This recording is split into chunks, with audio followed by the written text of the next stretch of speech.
কাহারোলে ইনকিলাব মঞ্চের মুখপাত্র শহীদ শরীফ ওসমান হাদিকে হত্যার প্রতিবাদে বিক্ষোভ মিছিল।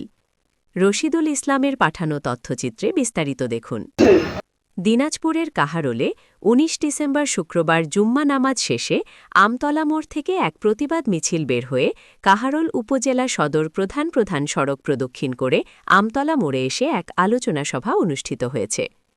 এ সময় ইনকিলাব মঞ্চের মুখপাত্র শহীদ শরীফ ওসমান হাদিকে হত্যার তীব্র নিন্দা জানিয়ে বক্তব্য রাখেন দিনাজপুর জেলা জামায়াত কর্মপরিষদ সদস্য ও জেলা শ্রমিক কল্যাণ ফেডারেশনের সভাপতি মোহাম্মদ জাকিরুল ইসলাম।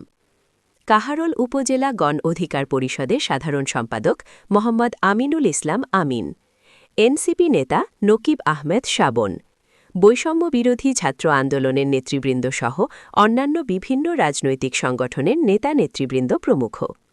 আলোচনা শেষে কাহারোল সদরে পুনর্ভবা নদীর উপরে ব্রিজের নাম শহীদ শরীফ ওসমান হাদি নামকরণ করে সাইনবোর্ড লাগিয়ে ব্রিজের উদ্বোধন করা হয়।